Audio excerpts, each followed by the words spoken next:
tem a sua audiência através das redes sociais. É o caso de Bel, de 13 anos, que começou o canal aos 5 anos e atualmente tem mais de 7 milhões de inscritos. No caso da Bel, o assunto que mobilizou a atenção de milhares de pessoas e de conselhos tutelares do Rio de Janeiro foi o caso de que mãe e filha estavam brincando com uma mistura escura caseira quando a mãe pede para a criança lamber. Uma lambida pelo menos, Bel. Tratava-se de bacalhau com leite. Ela dizia, mãe, eu vou passar mal. E encontrava insistência da genitora diante das câmeras. Tudo isso à frente de uma audiência de 50 milhões de visualizações mensais no canal Bel para Meninas. Internautas investigadores, termo bastante utilizado, usaram esses e outros vídeos para colocar em evidência a hashtag Salvem Bel para Meninas. Com a pressão de internautas e programas de TV, o caso passou a ser oficialmente verificado pelo setor de defesa dos direitos da criança do município de Maricá. Com isso, fica muito claro que a segurança da criança fica mitigada em redes sociais. O que antes era visto em canais de TV aberta para todo um país em audiências ao vivo, hoje em dia são através de vídeos no YouTube, que acabam passando despercebidos e que com condutas que se repetem, a criança fica cada vez mais constrangida. Ao mesmo tempo, podemos discutir e nos questionar qual o papel do Ministério Público do Trabalho e quais as medidas que ele pode tomar para fiscalizar casos como esses. Bom, a verdade é que é impossível que sejam proibidos ou retirados do ar todos os conteúdos os quais figurem como menores em produções artísticas. Entretanto, o Ministério Público do Trabalho deve atuar de modo estratégico a fim de proteger essas crianças com base nos princípios da proteção integral e da prioridade absoluta. Porém, quais medidas pode o Ministério Público do Trabalho se utilizar para atingir estes fins? Em primeiro momento, deve-se entender a atividade exercida pelos mirins como um trabalho infantil artístico, assim havendo um pressuposto de atuação institucionalizado, existindo então parâmetros para a atuação do Ministério Público do Trabalho. Bom, primeiramente, deve existir a prévia autorização dos representantes legais ou a concessão de alvará judicial, possibilitando a realização da atividade pelos menores, de modo a que, sem estes, deve intervir o Ministério Público do Trabalho. Também deve agir o Ministério Público de modo a fiscalizar a impossibilidade do trabalho em caso de prejuízos ao desenvolvimento biopsicossocial dos menores atuantes. Estas causas podem ser variadas, partindo desde laudos médicos que identifiquem empecilhos ao menor, até questões relacionadas à exposição a bullying e em como estes menores lidam com a fama e a própria abertura da vida íntima. Outro critério a ser considerado é a frequência e a matrícula escolar do menor, devendo ser avaliado a todo momento o seu desempenho escolar, o horário de gravação dos vídeos e os seus impactos no seu desenvolvimento nas atividades curriculares. Além de, evidentemente, auferir se esses horários também estão de acordo com a própria vivência da infância e das amizades, as quais as crianças devem possuir com seus semelhantes. Para que seja ainda aprovada a realização pelo Ministério Público do Trabalho Artístico Infantil, deve ser realizado o depósito em poupança, ou seja, deve-se ater à fiscalização à obrigação dos pais em garantir que as crianças possam usufruir dos benefícios conquistados pelo seu labor em momentos futuros, sendo realizada efetivamente o depósito de quantias oferidas pelo menor ou igualmente a criação de uma carteira de investimentos que possibilitem que o menor, em momento futuro, garanta a sua subsistência.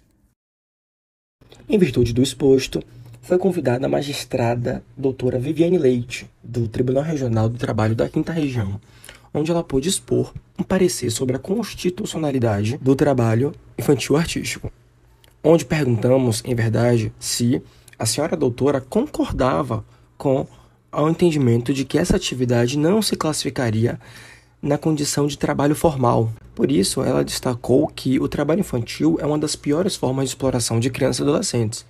Entende também que, além de prejudicar pelo esforço despendido e más condições de trabalho, a saúde física e mental dos menores, o trabalho infantil restringe o direito fundamental da criança e do adolescente à educação.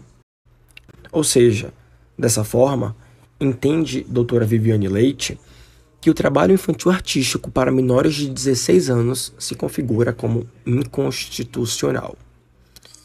Ainda assim, que a competência para a concessão de alvará para a participação dos menores é do Juízo da Infância e da Juventude, mas alertou para o fato de que, para a verificação se essa participação efetivamente se traduz em um trabalho subordinado, com elementos previstos no artigo 3º da CLT, deveria ser da Justiça do Trabalho. Nesse sentido, questionamos a magistrada também acerca da necessidade e urgência na regularização dessas atividades e como elas se classificariam hoje em dia. Com isso, a juíza respondeu que acha mais que necessária a regulamentação para que possamos controlar os excessos a que são submetidos estes jovens e crianças sujeitos a jornadas exaustivas com total anuência dos próprios pais responsáveis que passam a se beneficiar financeiramente do trabalho do menor. Nesse sentido, também destacou que há um projeto de lei tramitando no Senado Federal, que altera o artigo 60 do Estatuto da Criança e do Adolescente, o ECA, para dispor sobre a participação artística e desportiva de menores de 14 anos, trazendo uma certa regulamentação sobre o assunto. Assim, deixa claro que no projeto se pretende regulamentar tanto o trabalho artístico como as atividades desportivas remuneradas. A Associação Nacional dos Magistrados da Justiça do Trabalho, da qual faz parte a douta magistrada, apresentou nota técnica ao referido projeto, com posição favorável, com ressalva ao projeto de lei de 2015, na medida em que, embora necessária a regulamentação da atividade infanto-juvenil artística, desportiva ou afim, não há como se conceber a execução desse tipo de atividade sem contar sempre, sem nenhuma dúvida, com a existência de autorização pela autoridade competente e, principalmente, que esta autorização seja avaliada pelo juiz do trabalho. Outro aspecto a ser avaliado é a questão psicológica das crianças. Isso porque estamos falando de pessoas que estão ainda em processo de formação e precisam ter uma estrutura saudável de desenvolvimento. Tudo isso precisa ser avaliado por um profissional capacitado, que possa entender a fundo quais são as questões que se passam na mente e no psicológico daquela criança. Para isso, precisamos ouvir quem realmente tem propriedade para falar do assunto. Primeira coisa que a gente precisa entender é que essa criança ela está lidando com a expectativa dos adultos. Obviamente que vai haver algum nível de satisfação, porque ela vai querer ver os pais felizes. Mas essa criança que ela é exposta ao mundo virtual, ao mundo excessivo dos programas de televisão, certamente parte dos desejos dos pais ou dos adultos. Porque, afinal de contas, a criança ainda não entende muito bem a noção de sucesso, a importância do capital. E essa criança passa a ficar muito mais exposta a condições do qual é difícil a gente ter controle, como lidar com os haters no mundo virtual, lidar com os abusadores, o risco que essa criança está exposta é muito maior. A gente não tem controle sobre qual é o uso que outras pessoas farão da imagem dela e principalmente qual o tipo de ataque baseado em inveja, rancor, ou porque simplesmente não gostaram, ou porque simplesmente querem se divertir falando mal. Porque, afinal de contas, quando a gente vai para o mundo virtual ou para as redes de televisão, nós estamos muito mais expostos à opinião dos outros. E se a gente analisa casos como Justin Bieber, Britney Spears, todos eles tiveram adolescências e infâncias bastante complicadas, justamente por conta de todas as notícias do que eram falados com eles, sobre eles ou como lidavam com eles. Então, certamente não é uma condição muito fácil, é uma condição de muita vulnerabilidade, do qual é importante que os adultos envolvidos tenham algum nível de responsabilidade com essa criança. Nesta segunda pergunta, é importante que a gente pense sobre os impactos nas outras crianças. Então, a criança hoje, nós temos observado na área do campo da saúde mental uma crescente significativa nos transtornos de ansiedade, depressivo e outros, justamente por conta desse excesso de competitividade presente no mundo virtual. Então, quando eu sou uma criança que estou vendo o meu coleguinha na sala fazendo sucesso, inevitavelmente eu começo a me questionar, puxa, Por que eu não sou tão querido assim? Será que as pessoas não me desejam? Será que as pessoas não me veem e só têm olhos para o outro?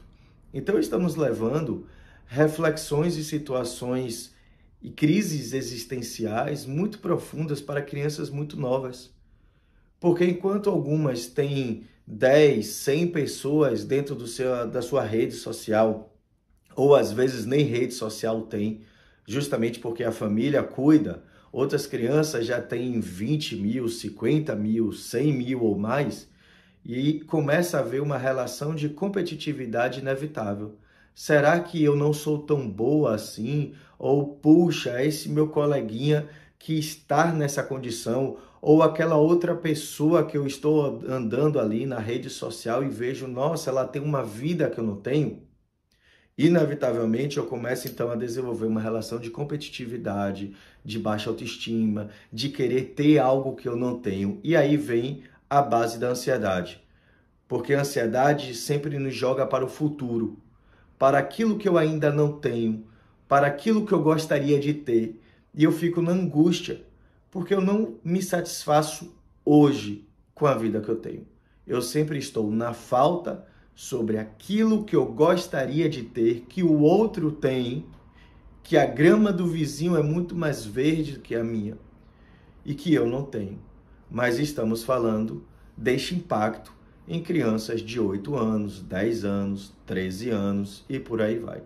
Então, sim, o mundo virtual hoje e o excesso de valorização dessa criança na rede social e nas redes televisivas, ela obviamente causa um impacto emocional profundo. E por que hoje usamos tanto as crianças? Porque elas vendem, porque é lucrativo, porque é óbvio que uma criança também se identifica com a outra.